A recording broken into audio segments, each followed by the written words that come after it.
Ngayon, alam po ninyo, ang pinakamainit na usapan ngayon ay tungkol dito sa ginawang pagkakalat ng bacteria ng coronavirus. Nito pong hindi lamang si Senator Coco Pimentel, si Coco the Explorer, mga kaibigan, kundi pati na yung isang congressman na Eric Yap, yung kinatawan ng ACT-CIIS party list na ewan ko kung paanong nanalo, mga kaibigan. Ano po, Kasi pangalawang salinan niya sa eleksyon, nung una, talo yun eh. Pero hindi siya ang kinatawan nung una. Nung natalo yun, binili po nitong Eric Yap na ito, kaya napunta sa kanya yung party list. At maraming nagoyo dyan, di ba? Akala nila, yung nagpa-plugging nung commercial niyan, yung mga tulpo, mga kaibigan, akala natin, sila yung mga OFW, naloko niyan eh. Mga kaibigan napaboto niyan, sipin ninyo. Bilib na bilib sa mga damuhong yan, 3 representation na nakuha niya sa Congress, mga kaibigan. Well, ang pinag-uusapan naman natin dito, kaya ko lang binabanggit yan, dahil marami naman sa inyo, alam natin hindi naman ninyo nalalaman kung sino yung Eric Yap. Kaya binabanggit namin sa inyo.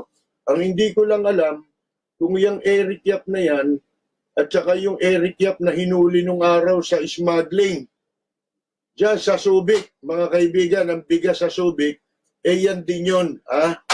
Ngayon, tsaka na natin pag-uusapan yan. Ang issue ngayon ay kasama itong Eric Yap na ito sa mga nagkalat, naghasik ng lagim, mga kaibigan, na pagkatapos nilang magpa-test sa COVID-19, akalain ninyo nanghawa kung saan-saan. At ang sabi nga ng Presidential Security Group ng PSG, baka sampahan nila ng kaso yan si Eric Yap. Dahil po sa inilagay niya sa panganib, pati daw ang buhay ng Pangulo. Mga kaibigan, dahil nagpunta pa siya doon sa Malacanang, akalain ninyo, mga kaibigan. Nagpunta pa siya doon sa Malacanang at marami pa siyang nakahalubilo. Pareho sila nitong si Senator Aquilino Nene Pimentel, III. Pareho silang maraming pinasyalan sa kabila na nagpa-test sila na dapat automatic pagkatapos mo magpa-test ay nanatili ka na nag-quarantine ka na. Ito ngayon ang malala, mga kaibigan. Di ba lumalabas po ngayon pati po yung SNR. Nalaman tuloy natin, hindi lamang doon sa Makati Medical, naghasik ng nagkalat ng virus si Coco Pimentel. Akalain mo, ilang buhay yan nanganib sa'yo. Hindi bali yung yung pinanggalingan niyang isa yung PDP laban na sabi nila, PDP laban fellowship. Nandun si si Pacquiao sa bahay ni Pacquiao ginawa yung fellowship na yon, at si Coco Pimentel carrier na pala, mga kaibigan. Puro politiko yun, hindi bali yun kasi mga politiko yan. Hindi ko naman sinasabing gusto nating mamatay lahat yan. Wala pong makapagsasabi niyan kasi ang buhay natin hindi natin hawak yan. Lahat yan, dapat yan ay pinapaubaya natin ang buhay ng sino mang tao. Masama man yan, mabuti man yan, sa itaas, dun sa dakilang lumalang, mga kaibigan. Ang problema po, nagpunta pa pala si Coco Pimentel sa SNR, sa BGC, bukod pa sa Makati Medical Center. At doon, Siyempre, hindi lamang yung mga workers ang nanganib ang buhay doon. Na ngayon ay under quarantine na po, mga kaibigan. Oh. Excuse me po. Inuubo tayo talaga eh. Pero wala akong COVID kasi hindi pa ako nakakaramdam ng ibang sintomas maliban dito. Tsaka yung ubo ko, wala pa yung COVID-19, inuubo na ako. Ngayon, ito, edi ang paliwanag po ni Coco Pimentel ngayon, umaamin na siya na humihingi daw siya ng paumanhin kung sakaling naisapanganib niya ang buhay. May pasubali mga kaibigan At saka masama dito, parang nag-usap, lumilitaw sa mga lumalabas na istorya ngayon. Ito hindi naman natin sinasabing ito na mismo yon. Kasi, yung asawa ni Coco Pimentel, ayon sa ospital, positive din sa COVID-19. Ngayon, madalit sabi, hindi pala daw yung ospital na Makati Medical ang tumitingin dito kay may nabasa ako hindi raw yan ang OB-GYN. Hindi diyan sa ospital na Makati Medical ang OB-GYN ng may bahay ni Coco Pimentel. Kung hindi, yung isang ospital na nakalimutan ko ang pangalan, mga kaibigan. Isang mamahalin din na ospital yan. Ngayon, biglang-bigla, pumunta sila sa Makati Medical, mga kaibigan. Ang pinagbabasihan dito, yung pong ultrasound na ginawa sometime in November last year. Ultrasound nung asawa ni Coco Pimentel.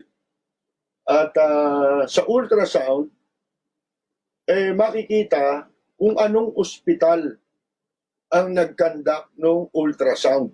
Yun nga yung dating ospital, hindi itong Makati Medical.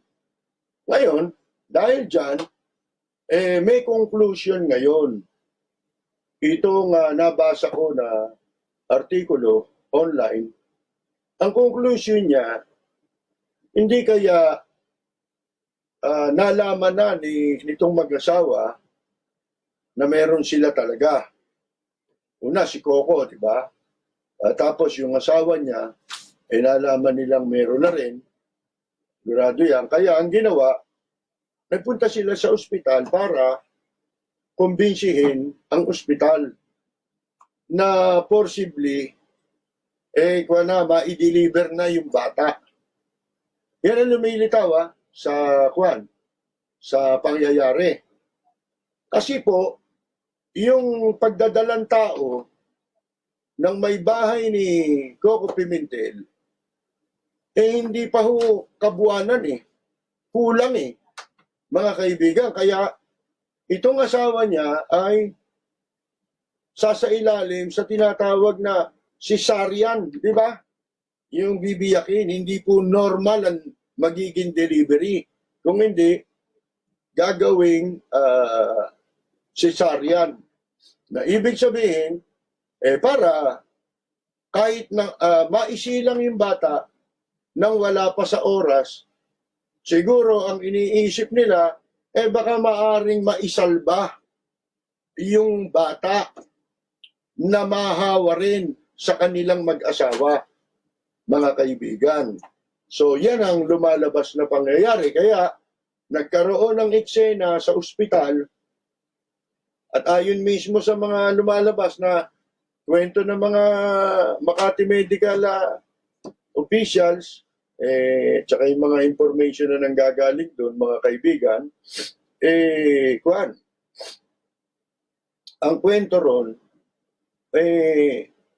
pinalalabas ng gwardiya si Coco Pimentel. Ibig sabihin, nagsisinungaling si Coco Pimentel na hindi niya alam o nung gabi lang niyang yun nalaman na siya ay positive. Noon lang gabing yun, o nung araw na nagpunta siya ng Makati Medical Center, noon lamang nakumpirma sa kanya sa ginawa niyang pagpapatest, mga kaibigan, na siya ay positive, nag-positive. Pero lumalabas po na hindi totoo, mga kaibigan. At ang masama, nung siya'y nakarating na ron sa mga mga staff ng ospital na meron siyang positive siya sa COVID-19. Ngayon ang sabi, mga kaibigan, kaya pinalalabas siya ng mga gwardiya dahil alam na ng mga tao ron na positive siya. Nagsisinungaling siya na doon niya lang nalaman. At saka humihingi siya ng kwarto, nag-refuse ngayon yung ospital na mabigyan siya ng kwarto. Actually, pati asawa niya nire-refuse na ma-admit doon sa ospital. Siyempre, hindi naman pwedeng gawin ng ospital yun. Dahil sa parang merong iskandalo na nangyayari. Kung hindi man, takutan mangyari, itong si Coco Pimentel, tumawag daw kay Secretary Duque. Isinumbong yung ospital. At ang sinusumbong na ayaw daw silang i-admit o yung asawa niya ayaw i-admit, manganganak daw yun. Hindi kasi alam nitong si Duque na si Pimentel ay positive na ito, mga kaibigan. At ngayong nalaman, kaya nung una, dinidepensa pa, di ba? Pinagalitan pa yata ni Duque yung mga taga Makati Medical Center. At ngayon nakumpirmado na ni Duque na positive pala ito si Cocote, mga kaibigan, na hindi gumamit ng Cocote. Nagbago ngayon ang tenor nitong si Duque. At nakikiisa na siya doon sa sinasabi ng mga doktor na nilabag ni Cocote ito pong itong protocol sa coronavirus, mga kaibigan, na ang paglabag na ginawa niya ron, alam niya nang meron. Unang-una, doon pa lang sa nagpa-test ka, hindi ka muna dapat lumabas. Pero ayon sa salaysay ng mga pangyayari, mga kaibigan, sa mga ebidensya, nagkaroon pa ng party. Sipin ninyo, pinakita sa TV yan, nagpa-party sila ro sa bahay. Ang sabi nila, yan daw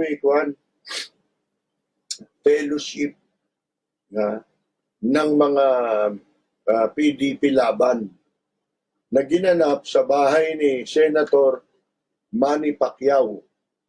Mantakin ninyo, kung nanganib ang marami doon sa ospital, nanganib yung sa SNR, yung mga kasama niyang politiko ron. Although, walang sa publiko, palagay ko, baliwala sa kanilang mahawa lahat yung mga politiko ron mga kaibigan pero ang concern natin yung karaniwan tao Ano ba kasalanan nito? Hindi ba merong isang nahuli na walang bahay dahil sa pinauuwi siya ng mga otoridad, wala naman siyang mauuwian. Saan siya uuwi? Nakatira siya sa kalye. Kinasuhan yun, mga kaibigan. Ngayon, merong nagsasabi na kakasuhan ng murder. Kasi parang alam mo na ang pagpatay, parang pinlano mo Lumalabas, pinlano mo na magkamay ka ng iba dahil sa ginawa mong pag-iikot-ikot Di ba? Sabi pa nga akala daw niya, yun daw ibig sabihin ng PUI, pwedeng ano yun? Pwedeng umikot-ikot. Yan, PUI. O, mga kaibigan. Ito namang Eric Yap, ang dami ring pwedeng mahawahan ito. Ano po? Ito'y nagpa-testing din ito mga kaibigan. Pagkatapos magpa-testing, ay pumunta pa sa Malacanang. Ngayon, di ba nauna nang nagpa-testing si Presidente Duterte, ba'y kinakailangan ulit ngayon? Ulitin niya yung kanyang testing, mga kaibigan, sapagkat nangyari itong pagpunta nitong Eric Yap sa palasyo, nakahalubilo niya ron ang presidente ng Pilipinas, mga kaibigan, tapos nang magpa-test si Presidente Duterte na later on ang resulta negative. Di ba? Ngayon kaya, wala makapagsasabi kung hindi siya nahawa dito hindi siya nahawahan itong si Eric Yap, mga kaibigan. At kung mapapansin ninyo, sabi nga natin lagi, mabuti hindi ko naman pinagpapasalamat yun. Ang napupuna ko lang, bakit mga mayayaman ang tinatamaan nitong sakit na ito? Ano ba yan? Turuan ba yan? Yan bang, yung coronavirus ba na yan marunong kumilatis kung sino ang mayaman at hindi, mga kaibigan. Ang problema, nakita ko yung TV, sa TV. Yung party na sa bahay ni Pacquiao ng PDP Laban, nando anong pangalan? Si Coco. Si Coconut. Akalain ninyo, hinalikan pa siya doon ni Baby Arenas. Paano yan? Kung mahalikan ni tabako yan, mga kaibigan, delikado, di ba? Baka mahalikan ni tabako si Baby Arenas si tabako pa naman alam niyo na, may edad na rin yan, di ba? Delikado na. Ngayon, sinasabi nga, ilang senador na yan? 2. Una, yung Mig Subiri. Tapos ito si Coco the Explorer. Di ba nung eleksyon, yung kampanya ni Coco Pimentel, use your coconut. Yan.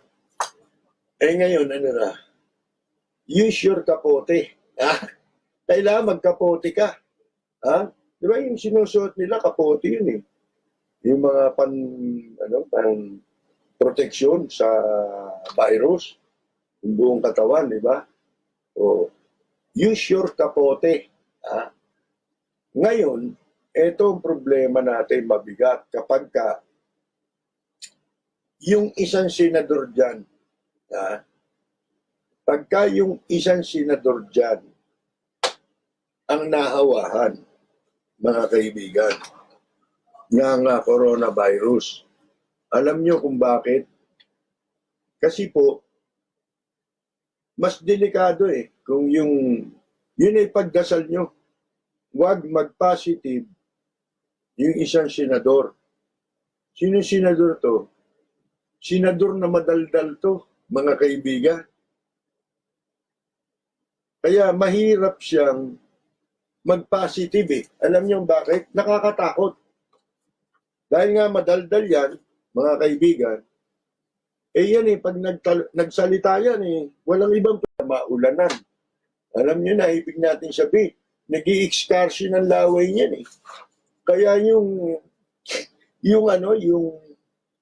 pinakadelikado, yan ang mag-positive, mga kaibigan. Isipin mo, lahat ng kausap niyan matatalsikan niya, Ang bilis magkalat niyan ba? Kahit saan magsalita yan, naglalakad, nagsasalita, tumatalsik lang, nag-excursion ng laway, mga kaibigan. Ang daming yan. Yan ang pinakamabilis na magiging pagkalat ng ng coronavirus sa Pilipinas. Kapag yung senator na yun ang nag-positive o nahawa dyan sa coronavirus na yan. Ngayon, ang sabi, ididimanda nga. At sabi naman ni Justice Secretary Guevara, parang nag-ibang ang statement niya pagdating kay Coco Pimentel. Kasi nagbabala siya, di ba, nung maaprubahan yung batas. Ngayon, maging batas. Yung special powers na ibinigay kay Presidente Duterte. Ito, yung nagbabala na itong si Justice Secretary Maynardo Guevara na pwedeng umaresto. Pwedeng umaresto yung mga hindi susunod sa ipinatutupad na protocol, mga kaibigan. O kaya, kino-question ngayon siya rito. Kasi nung tanungin siya, hindi niyo ho ba ipapa-aresto si Coconut, hindi kasi ganito, kasi ganon. Ang inaaresto lang daw yung nandun sa actual commission of the crime, which hindi ka nangangailangan ng special power. Yun citizens arrest yung sinasabi niya mga kaibigan yung ang bagay, pati authorities, yun naman talaga pwedeng mag-aresto yan doon sa actual na ginagawa yung krimen. Pero, ang publiko, every citizen, meron siyang tinatawag na citizens arrest. Katulad doon sa batas na yun na sinasabi niya na pwedeng umaresto during or immediately after the commission of crime, mga kaibigan. Pwedeng umaresto ron, pati pangkaraniwang tao, kung malakas ang loob mo. Di ba? Ngayon, hindi naman niya sinabi nung una. At saka, para saan pa yung special power kung gagamitin mo yung sinasabi ni Guevara na batas, mga kaibigan. Kaya nga, binigyan ng special power si Presidente Duterte para kahit sino ay pwedeng ipatupad yung batas na ibinigay sa kanya. Kumbaga, mababaliwala yung mga maliliit na batas, mga kaibigan, dahil doon sa special power na yun. Lalo na sa pagpapatupad ng batas laban sa paglabag sa mga protocol dito sa coronavirus. Yan ang dyan. Ano sasabihin ni Secretary Guevara? Ibang-iba yung statement niya. Di ba? Meron naman yata compassion ang sinasabing dahilan, pero sa isang malambahay na inaresto, walang compassion. Pati ba compassion nasa mayayaman, nasa mga makapangyarihan? Yan ang tinatanong ng publiko Sagutin niyo yan. Dapat ipaliwanag niyo yan. At ang sabi pa niya, motu proprio pwedeng kasuhan, kung yun ang pagkasabi niya, pwede raw kasuhan, motu proprio. Ibig sabihin sila mismo pwedeng magkaso. Hindi raw pwede, kailangan, hindi raw nila ma-actionan yung kaso ng paglabag ni Coconut Pimentel sapagkat walang complainant. Walang naghahain ng complaint, mga kaibigan. Di ba? Ang katumbas na pwedeng isang pamong kaso dyan, bukod sa breach of protocol, mga kaibigan, murder eh. Ha? Oh, planado yung ginawa mo kasi alam mo na eh. Alam mo nang meron ka eh. Nasa iyo na yung panganib eh, mga kaibigan eh. Oh, bali ba kayo yung kayo yung gumagawa ng batas. 'Di ba? Tapos kayo yung unang lumalabag sa batas. Teka muna, mukhang ano yata yan, gara pala niya kapag kaganyan. O, yung Eric Yap, ganun din yun eh. O kung di na-aresto sa smuggling yan, dito dapat ma-aresto yan. May special law eh. Mga kaibigan eh. O, di ba? Binigyan si Presidente ng dagdag na kapangyarihan, special na kapangyarihan na magagamit ng gobyerno, ng pamahalaan, habang ito po ay tayo'y nasa ilalim ng krisis nitong kumakalat na salot ngayon, mga kaibigan. Kaya nagkakaroon na naman, parang baliwala na naman yung ibinigay na kapangyarihan, pinagpaguran na ibigay kay Presidente Duterte. Ultimong mga kalaban nga sang-ayon Diba? Mga kalaban sa politika sang-ayon na mabigyan siya ng extra kapangyarihan. Baka yun ang yun ang maging dahilan para lahat ng proteksyon upang mapuksa, proteksyon ng mamamayan ng lahat. Kasi itong laban na ito, hindi laban ng politika ito. Walang politika rito, mga kaibigan. Ba't ba nagkakaroon ng politika? Kasi politiko yung lumalabag mga kaibigan Hindi ba? Katulad yan, di ba sa Las Piñas yung alkalde dyan, lumabag din sa protocol yun. Mga kaibigan. Nagpapunta ng mga tao dun sa City Hall para dun ipamahagi yung pong mga grocery. Pero hindi na natupad yung social distancing. Pero sa mga politika, sa mga religious gatherings, diba, pati nga yun, pinagbawal. Bakit nilabag? Diba, rin yun? Breach of protocol din yun, mga kaibigan. Yung ginawa ni Mayor Mel Aguilar.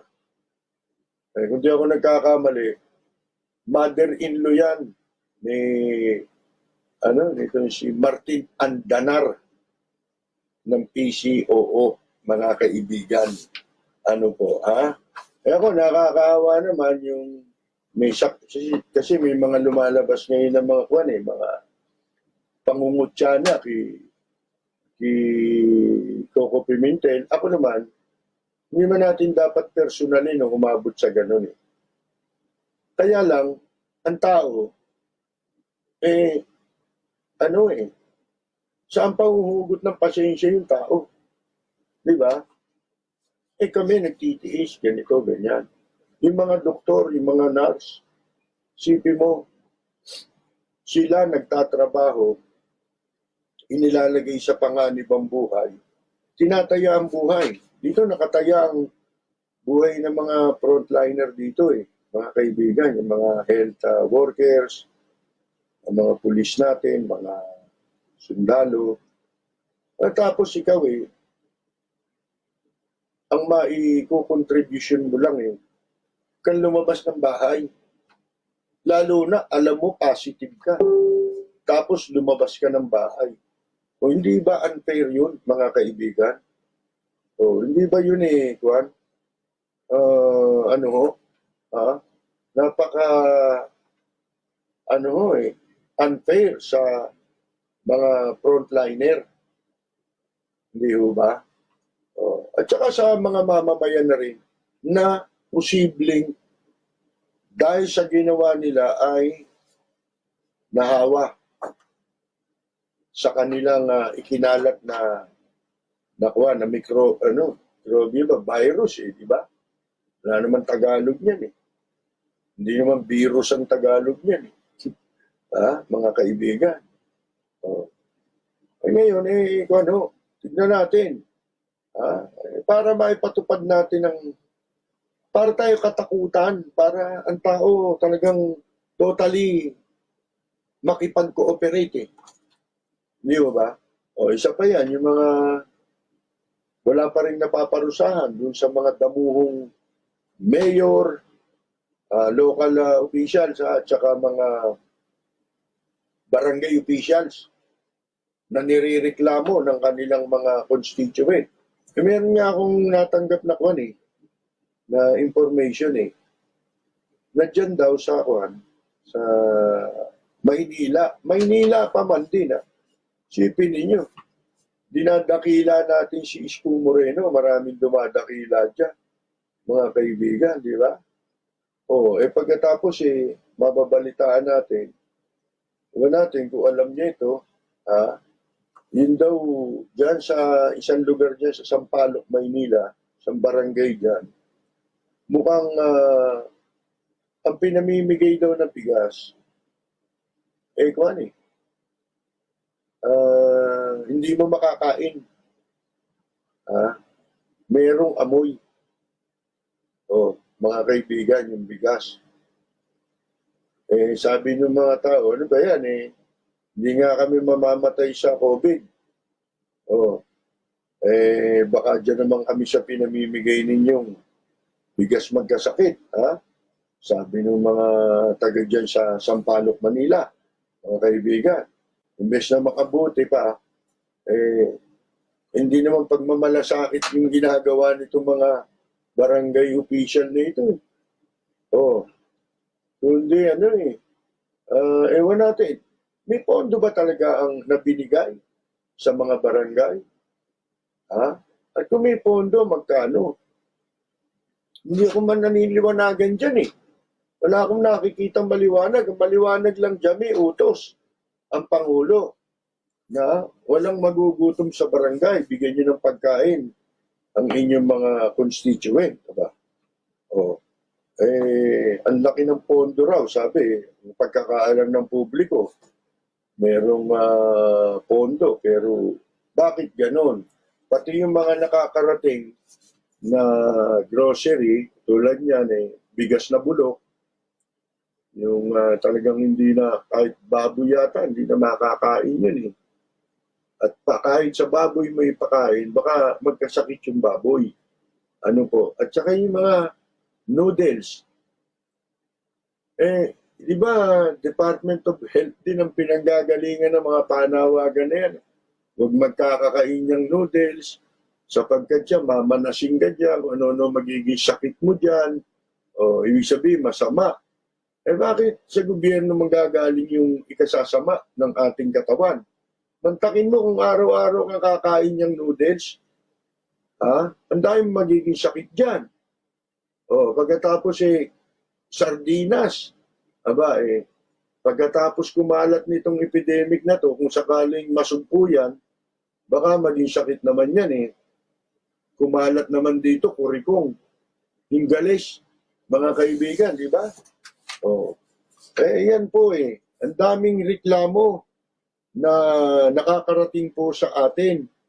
Kaya natin ito sinasabi para makarating sa akin na uukulan. Dahil siguro iniisip na itong mga barangay na ito, barangay lang naman namin to, hindi na wala itong mapagsusumbungan, wala itong koneksyon sa Malacanang. Paano? Kaya ang tao pumupunta sa mga katulad namin, nasa media, dahil ito yung boses, naririnig, napapanood. Depende na lang yan kung pakikinggan. Di ba? Kasi, mula nung naging media man ako wala namang hindi nakikinig na gobyerno, dapat lahat nakikinig Mga kaibigan dapat lahat nagbabasa Di ba? Kasi ito yung paraan. Makakausap ba ng presidente yan? Hindi. Saan sila matatakbo? Sa media. Para yung gusto nilang sabihin, makarating sa atensyon ng presidente. At kung matatandaan ninyo, presidente rin ang nagsabi, di ba, yung mga hold-upper niya sa costume. O, yung mga nanghihingi sa mga OFW, mga balikbayan, pag dumating sa airport. O, ano sabi niya noon? Sampalin nyo. Pati immigration, di ba? Sampalin ninyo yan. Tapos gumawa ka ng eksena dyan para makarating sa akin. Hindi naman nila kailangan gawin yon para makarating sa presidente. Sa pamamagitan ng media, makakarating sa presidente. Di ba ho? Kung hindi haharangin ng mga nasa paligid nila. Ganun lang yun mga kaibigan. Ito ang mga nadagdag pa pala sa Juan. Ito yung SNR. Nagbigay na rin ng statement, mga kaibigan, na yung kanilang SNR branch diyan sa BGC, mga kaibigan, kinumpirma na ito raw si Senator Coco Pimentel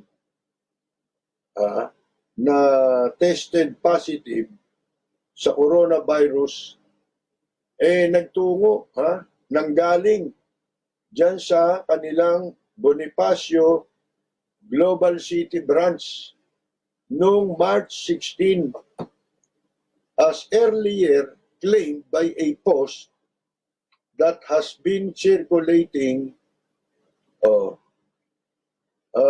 on social media. Yan. Kasi siyempre siguro damage control yun, yung sinasabi nila, hindi, wala pang testing. Punta, siguro yun ang dahilan para hindi lumabas na hindi pa siya nag-undergo ng testing. Pinalalabas nila na at earlier date yung nangyari. Hindi pa nagpapatest. Lumalabas March 16 Ibig sabihin noon, may mga sintomas ng naramdaman si Coco Pimentel na dapat, kahit hindi pa siya nagpapatesting, ay nag-self-quarantine na siya. Yun nga wala, nag-self-quarantine, di ba? Yung mga wala naman naramdaman. Ang sabi ng SNR, mabilis nilang, kaagad-agad nilang ni-review yung mga footage sa CCTV doon sa kanilang branch doon, yung camera, at binalidate na yung transaksyon, nalaman nila kung anong petsa, anong oras, at kung saang counter nagbayad, dumaan si Coco Pimentel. It was confirmed, sabi, kinumpirma na ang senador ay nandun sa SNR BGC noong March 16, 2020. At ayon din sa footage ng CCTV, siya ay doon na nakitang nag-check out o nagbayad, di ba? Doon sa counter number 13 at exactly 1:59 p.m. Siyempre, lalo na namang bukas ng madaling araw. Ayun po yan sa management, pero kasi si Pimentel, nakaramdam na ito ng sintomas noong March 14. At nagpa-test lang siya noong March 20. Ibig sabihin, bago siya nagpa-test, may sintomas na siya noon. Nagpunta pa siya ron sa SNR. At ayon sa SNR, yun daw mga empleyado na nagkaroon ng direct contact dito kay Coco Pimentel ay nailagay na sa quarantine. O, isipin mo yan. Pati yung mga tao na perwisyo tuloy, wala ng trabaho, sila makakapagtrabaho. O, di, paano ang buhay nila? Di ba? And that SNR BGC has conducted disinfection. Nag-disinfect na raw yung pong SNR sa BGC. O, dinagdag pa nila na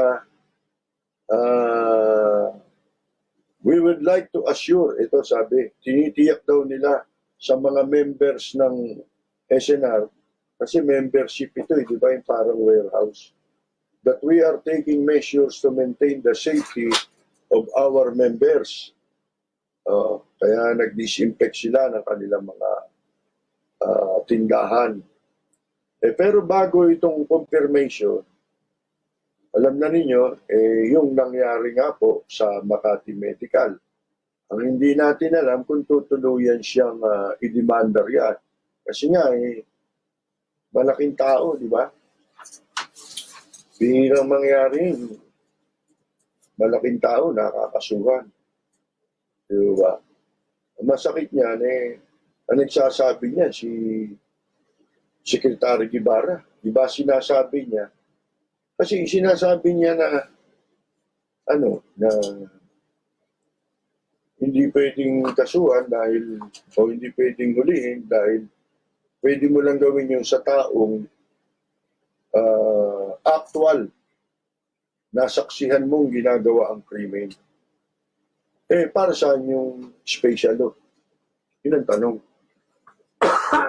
At saka siya rin ang nagsabi na dahil sa special law, immediately anong ipinasaya, di ba? Ang sabi niya, pwede sila manghuli ang gobyerno. O yun ang problema ngayon. Magkaiba na ang statement ni DOJ Guevara nung maaprubahan yung special powers ni Presidente kaysa ngayon. Ngayon merong maliwanag na nangyaring paglabag at ang gumawa ng paglabag ito pong mataas na opisyal ng ating pamahalaan, mga kaibigan. Bueno, alam ba ninyo na kasama sa mga frontliners din na ating dapat bigyan ng importansya ito hong mga magsasaka at saka mga mangingisda. Sila frontliner yan Dahil sa kanila, tuloy ang kanilang pagtatrabaho, mga kaibigan. Dahil exempted din po sila sa quarantine, yung restriction sa quarantine. Saka malayo sila naman sa sa panganib hindi ba? At saka mapanganib na itong mga magsasaka tumigil sa pagtatanim at yung mga mangingisda tumigil din sa pangingisda. Bakit? Di lalo tayo walang kakainin. Kukunti na nga yung ating production dito sa Pilipinas, mga kaibigan, abay, isipin ninyo. Konti na nga yan, mapapawasan pa yan kung pati ang mga magsasaka ititigil yung kanilang pagsasaka at yung mga mangingisda titigil sa kanilang pangingisda. Ewan ko lang kung may makukuha pa silang isda, mga kaibigan, dahil baka palayasin sila ng China. Ng mga barko ng China, pag nakita silang nangingisda roon sa West Philippine Sea. Kaya saluduhan din natin yung mga magsasaka natin. Actually, sabi ko nga sa inyo, itong pangyayari ito, maraming tayong ito makapagpapabago sa bansa natin kung gugustuhin. Kung gugustuhin, napakaraming leksyon ang matututunan nyo rito sa pangyayaring ito. Lalo na yung mga Yung mga, alam niyo na, yung mga walang yan. Ito bigyan ko kayo ng example. Gusto niyo magpa-contest ako? Contest. Mamimigay ako ng pera. Halimbawa, 5,000. 5,000 piso. Lalo na ngayon, kailangan ng pera. Kasi dito nga, sabi ko sa inyo, pantay-pantay na tayo eh. Sino makapagmamalaki ngayon? Sinong Herodes dyan? Si Henry C? Ano yung pagmamalaki niya? Wala na pala yun. Yung mga niya, pamilya niya. Si Lucio Tan, ano pagmamalaki niyan ngayon? Wala. Aeroplano nila, di makalipad ngayon, di ba? Tigil muna yung pagkakamal nila ng matakot-takot na kwarta, di ba? Pagkatapos nito, sigurado, huwag kayong magpapanik sa pagbili. Halimbawa, lifted na lahat ng mga restriction at humupa na ang panganib. Huwag kayong agad bibili rito, bili ron. Alam niyo bakit? Antayin niyo magbagsak ng presyo yung mga yan. Sigurado yun ang gagawin ng marami dyan. Di ba may food chain ngayon? Yung food chain ngayon, ibinebenta na yung kanilang mga hindi pa naluluto na produkto nila. Mga kaibigan, sabihin ko na sa inyo, yung Jollibee. Mga kaibigan, hindi na Jolly si B ngayon. Malungkot na yan, mga kaibigan. Bakit? Walang kita, mabubulok na yung mga stock nila eh. Kaya gusto nilang ibenta na ngayon sa murang halaga. Kaya kayong mga Pilipino, matuto kayo. Hindi yung nawala na yung restriction. Bili na tayo, may pera tayo. Huwag ganon. Turuan nyo ng leksyon yung mga yan.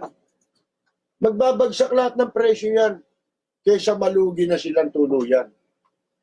Pag nag-umpisa. Di ba yan yung sinasabi ko noon sa Tagaytay? Na nung sana nakaraan Disyembre, bala ko, baka pagtalamig sa Tagaytay, kasama aking pamilya, inuulit ko lang sa inyo itong kwento. Abay, naghanap ako ng mauupahan dahil hindi kami kasya kung hotel masyado nang mahal yun, di ba? Gusto ko yung basta maayos yung bahay kahit luwang bahay. Sama-sama ang pamilya. Yun naman ang purpose kung bakit kayo magbabakasyon ng ilang araw. Anong nangyari po? Wala kami makuha. Pinakamurang babayaran mo. Siguro, 20,000 isang araw. 20,000 isang araw? Kaya nga tayo hindi makapamasyal dito sa bansa natin. Bakit? Walang mura eh. Lahat mahal. Kita ninyo, pagkatapos lang na ikwento ko yung pumutok yung yung bulkan. Nangyari sa kanila? Yung sobra nilang paghahangad. Pag-iimbot, mga kaibigan. Yung sobrang kasakiman. Nangyari. Pinsala, inabot nila. Ang laki nang nawala sa kanila nung pumutok ang bulkan. Hindi ko kinatutuwa yun. Yun ang sinasabi nating mga leksyon sa mga pangyayari na dapat matutunan. Ganon din dito. Kung sakasakaling pala rin tayo masurvive natin lahat itong salot na ito, mga kaibigan. Ngayon pa lang, nagre-reflect ka na eh. Diba? Kasi wala naman taong perfecto eh. Ito na yung panahon na dapat magbago ng marami, lalo yung ang dapat magsimula yan sa gobyerno. Sa hanay ng mga nasa gobyerno, sa pamahalaan. Wala kayong pagmamalaki. Ano katunayan? Nawala ng halaga ang pera nila. Mahalaga pa ba yan? Sige nga. Paano kung tamaan ka niyan? Asan yung pera mo? Maipambabayad mo ba yan para iligtas ang buhay mo? Eh kung yung nagliligtas ng buhay natin na mga doktor, isa na naman po ang umanaw ngayon, di ba? Yung kapatid yata yun ni yung artista, si Mataba, si Ruby Rodriguez, di ba? Kung pumanaw yung kapatid, yun nga pa lang si Menji Covarrubias, yung artista rin yun eh. Oh, pumanaw na rin dahil niya sa sakit na yan. Wala kayo pagmamalaki. Ultimo, si Prince Charles. Prince Charles. Oh, mga kaibigan, meron eh. Ang daming meron. Yung asawa ni Prime Minister Trudeau, pero si Trudeau, hindi niya pinilit na mag-undergo ng testing para maiba siya sa karaniwang tao. Hindi niya ginawa yun, mga kaibigan. Ngayon,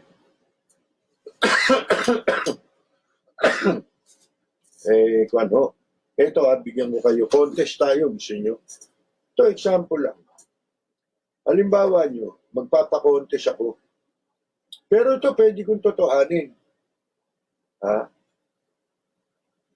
Pwede kong totohanin to. Maglalaan ako ng 5,000 piso. Oh. Nahamon ko, gusto ni Coco Pimentel. Sumali siya sa contest na to. Yung si Eric Yap, sumali ka sa contest na ito. Yung mga positive, lalo na kayo ang pwedeng sumali sa contest na ito. Bakit? Ganito, ang i-challenge ko lang sa inyo. Huhulaan nyo kung ano. Ay bagay, alam na eh, di ba?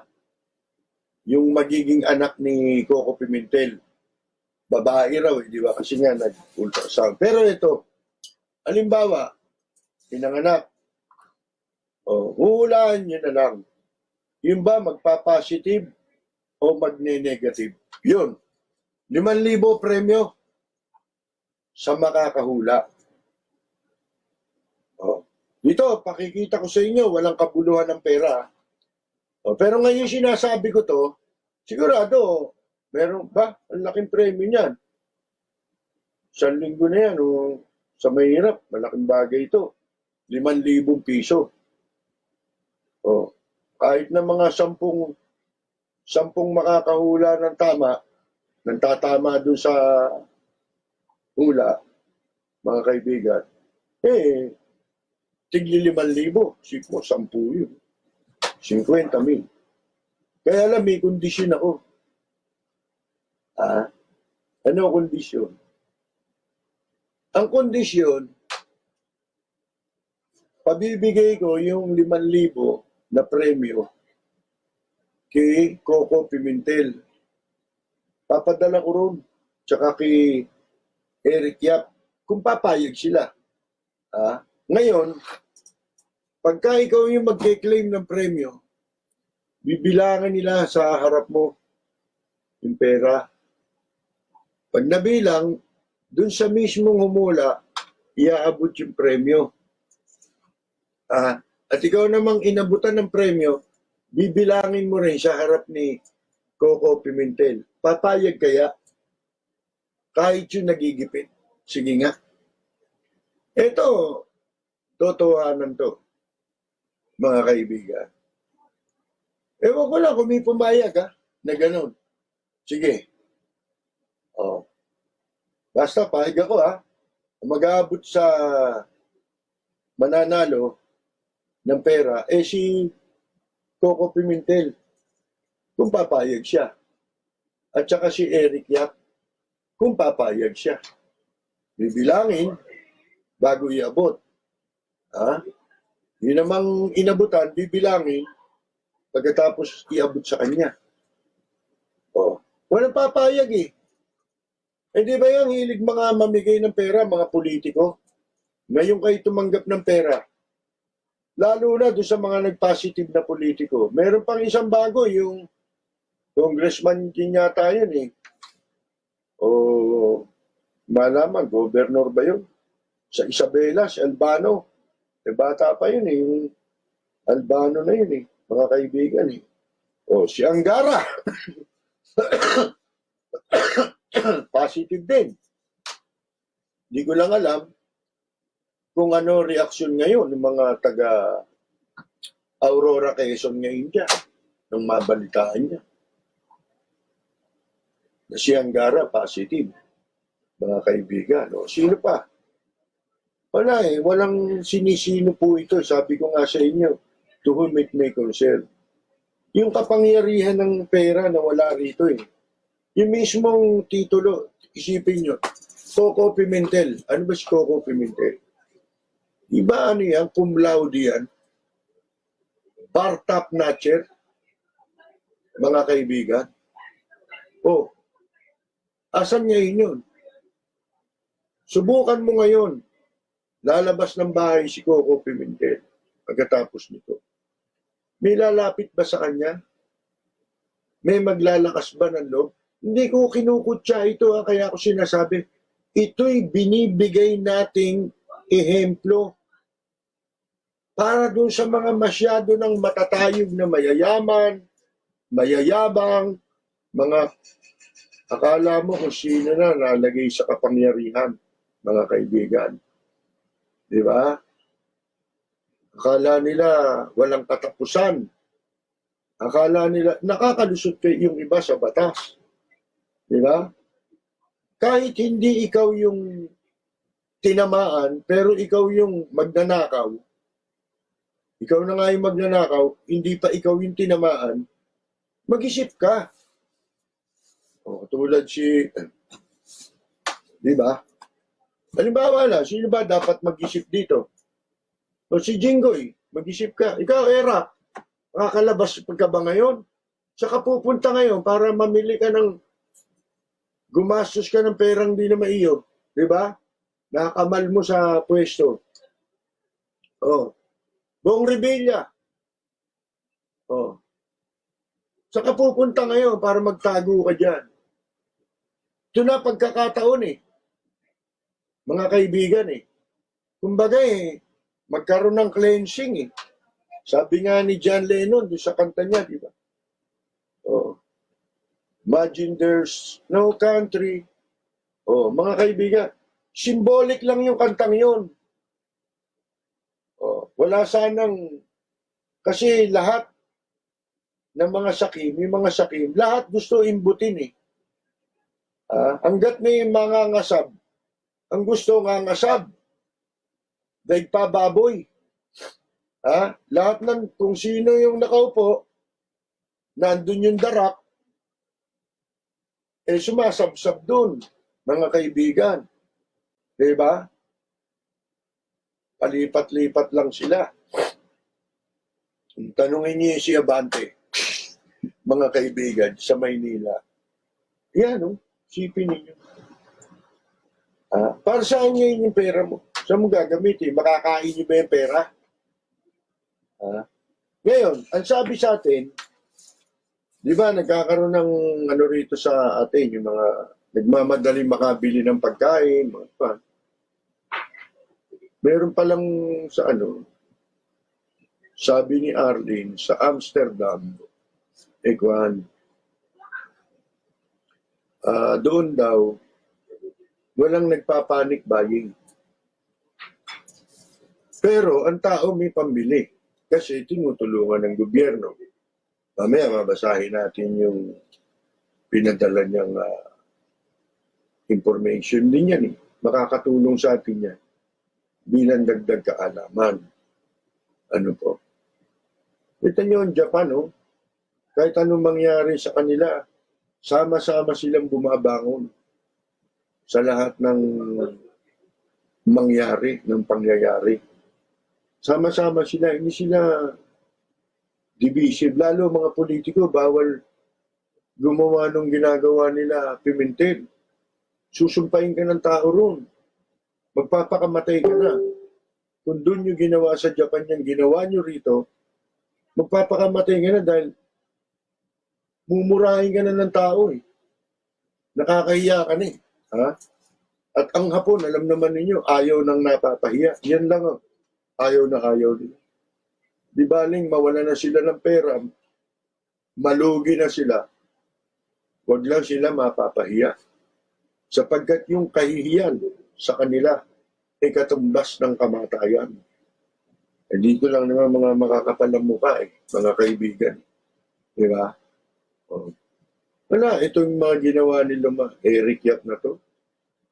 Sa ibang bansa nyo ginawa yan. Sa Japan, susumpahin ka ng tao riyan. Mapipilitan ka magpakamatay. Kasi habang buhay na yun eh. Oh. Di ba? Kaya nga dito sa atin, ang sabi, ang mga Pilipino, merong sakit. Ano ang sakit ng Pilipino? Madaling makalimot. Maigsi ang memorya, mga kaibigan. Oh. Kung hindi ba totoo yan eh, sa palagay niya, makakabalik pa sa kapangyarihan, dapat pang makabalik sa kapangyarihan niya sila era. Oh. Nakabalik pa eh. Ha? Nakapandugas pa sa Maynila. Sipin ninyo yan. Sa Japan nangyari yung si Erap, sipin mo, pinatalsik, binilanggo, inatulan, guilty. Tapos tumakbo. Nakakita na ba kayo nung gano'n? Sa Japan, meron bang gano'n? Sa Japan, di ba, ilang beses na tayong nagkakaroon dito ng mga balita na binabahagi natin sa inyo. Masabit lang yung pangalan. Hindi importante sa kanyang magpaliwanag siya. Ang unang importanteng ginagawa, nagbibitiw sa tungkulin. Ewan ko kung magbitiw pa si Coco Pimentel. Tsaka yan si Eric Yap. Buhay ang ano nyo ngayon.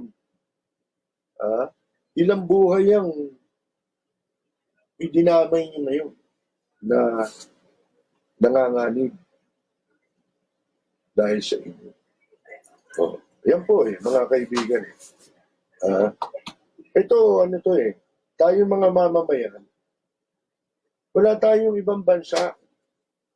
Kaya hindi natin pwedeng talikuran ng katotohanan na itong pinagdadaanan ngayon ng mundo. Hindi natin magagawang tumalikod sa isa't isa. Kung hindi, mauubos ang lahi ng Pilipino. Sino papalit? Gusto niyo ba pumalit? Lahi ng Inchik? Yung ba gusto niyo mangyari? Ngayon, paano natin, ano ang isang pinakamabisang paraan ngayon para natin maipaglaban ang survival ng ating lahi bilang mga Pilipino? Eh, yung makipagkaisa lang tayo. Kasi, yun pa lang sa ngayon ang tanging maikokontribusyon ng bawat isa. Yung pananatili natin sa bahay para hindi na tayo maging sagabal. O kaya, baka tayo makasagap niyan, makapagkalat pa tayo, makapagpahamak pa tayo ng iba. O, yun lang ang gagawin mo. Wala ka ng, yung hindi ginawa ni Coconut Pimentel, at saka ni Eric Yap, sipin mo kung gaano kabilis yun, yung kay Pimentel. Nagpunta sa party, may beso-beso pa, di ba? Sa lola niya. Kay Baby Arenas. Mga kaibigan, ilan yung tao ron? Nakahalubilo niya yun. Close contact yun. Mga kaibigan. Sa isa lang yan, sa kanila. Hindi pa nila alam ngayon kung sino sa kanila ang nahawahan o hindi. Yung pagkalat ho niyan, yung pag-multiply niya, napakabilis niyan. Di ba? Yung isang mahawahan mo, manghahawa ng marami yun. Ikaw naman, marami kang hinahawahan eh. Di ba? O, sabihin mo, nakahawa ka ng 10. Yung hinawa mo, makahawa ng 10. Ilan yung nandun? At yung mahahawahan ng 10, makakahawa pa ng 10. Yung palaki ng palaki yun. Di ba? Mga kaibigan. O, paano gagawin natin doon? Di ba? So, ano eh, ang pinaka tama lang, ang pinaka pwede lang nating maging partisipasyon, yung sandali sa panahon na to, santabi muna ang politika. Ha? Santabi muna natin ang ibang issue. Pwede tayong bumanggit ng ibang issue, pero ang primary concern ng bawat isa ay yung palimutan muna natin ang galit. Oo, galit tayong lahat, pero ano yan, ipaubaya muna natin sa taas yan. Mas importante po ngayon ang partisipasyon natin na makipagkaisa muna tayo. Darating din ang panahon para sa ganyan. Babalik din tayo sa normal. Lalo na kung susundin natin. Kasi wala namang ibang pwede magpasunod sa atin. Yun nga, sinasabi ko, gusto niyong maisalba ang ating lahi. Makasurvive ang mga Pilipino.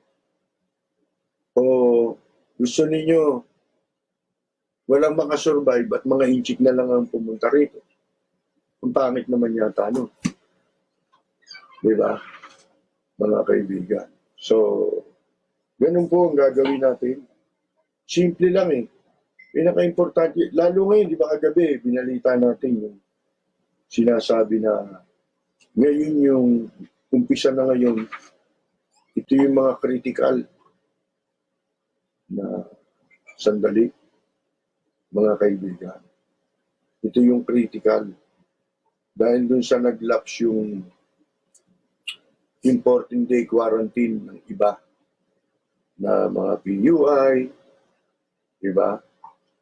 O ano pa yung suspected na may kaso. Dahil na-clear yan, maglalabasan yan. Yung iba naman dyan, nag-self-quarantine, pero hindi nila pinagtatapat kung ano yung talagang nararamdaman nila. Diba? Mga kaibigan. So, yun lang ang magagawa na. Umiiwas tayo para hindi tayo mapahamak. Yung gutom mo, yung sinabi dyan eh. Diba? Ang tao ay hindi lamang sa tinapay na bubuhay. Diba? Saan daw? Sabi ni Kristo. Kita niya, bigla tayo naging ano rito. Hindi, totoo yan eh. Di ba si Kristo nung panahong siya nag-ayuno, 40 araw, 40 gabi ba yun? Na walang kain. Puro pananalangin ang ginawa ni Kristo. Kasi malapit na niyang harapin yung itinakda na kanyang pagdaraanan, mga kaibigan. Kaya ang ginawa niya, nanalangin siya ng nanalangin. Doon sa pagkakataon yun, umeksena ang isang politiko, demonyo, mga kaibigan, di ba? Si Satanas. Umeksena ron. Ang sabi ni Satanas, dinala siya. Sabi, ayan ang batuan niya. Kung talagang anak ka ng Diyos, pag-utos mo na maging tinapay ang bato. Di ba? Kasi gutom eh. Di ba? Ano panunukso mo dyan? Ano papain mo dyan? Di pagkain, di ba? Pinaisip niya pagkain. Ano sabi ni Kristo? Hindi lamang sa tinapay nabubuhay ang tao. Kung hindi sa bawat salita na lumalabas sa bibig ng Diyos. Gawin niyo yan. Oh, binibigay sa inyo ang paraan eh. Di ba? Yan ba mga yan eh, palibasa, mga walang aral ng ano yan, hindi natutunan nila yan. Yung mga politiko na yan, hindi sila natuto sa ganyan, hindi sila trained. Wala silang orientation gaano. Kung meron man eh, wala. Ang Biblia, hindi nila alam yan eh. Di ba? Paano kang susunod yan eh? Paano hindi nila alam mga nakasulat yan eh. Mga kaibigan, akala nila kasi nadadaan lahat sa pagbabanal-banalan. Abot ka ng pera, banal ka na noon, mga kaibigan. Basta raw, wala eh. Oh. Dinala pa nga si Kristo, di ba? Sa itaas ng bundok. Pinakamataas na bundok. Ano sabi ni Satanas? Nakikita mo nga niya yung mundo. Lahat ng kaharian. Bibigay ko sa iyo lahat yan. Sumamba ka lang sa akin. Anong sabi ni Kristo? Ano? Nasusulat niya, sa Panginoon Diyos mo lang ikaw sasamba. Kita na ninyo? Pera yun ha. Kayamanan, mga kaibigan, kapangyarihan. Eh gaano karami demonyo rito kung tutuusin ninyo? Ang pinili yung kwan eh. Kayamanan at kapangyarihan. Oh, di ba? Hindi sinasabing lahat yan eh, demonyo. Meron namang sigurong natitira pang mga ano yan. Meron din naging mabuti, di ba? Oh, mga kaibigan. Yun ang katangian ni Kristo eh, mga kaibigan eh. Na hindi magagawa ng isang tao. Oh. Pero kung susundin mo yun, hindi pa susunod sa iyo yung mga inaral ni Kristo kung hindi mo magagawa, kung hindi magagawa ng tao yun. Magagawa ng tao yun. Oh, kaya pinasusunod niya. Oh. Yun, eh, hindi naman ito special power, di ba? Naiga nga po eh. Oh, pag tinanong mo si Justice Secretary, hindi magagamit. Di ba? O hindi ganoon eh. Iba eh, mga kaibigan. Sa kay Kristo, yung batas nagagamit eh. Dapat gamitin eh. Oh, Gibara. Ba hindi? Senador yan eh. Oh, ba't natin ikukulong yan? Di ba, mga kaibigan? Eh bueno, masyado nang mahaba yan. At si Bongbong Marcos din, meron din. Wala pa nga lang daw yung resulta. Pero meron siyang travel history. Mga kaibigan, yun ang masama. At yung pinanggalingan niya, ngayon, nahihigitan na rin daw nito ang China sa dami ng namatay at positibo, mga kaibigan. Oh. Si Bongbong Marcos, yan. Nagpa-testing kasi kumalat na yung balita eh.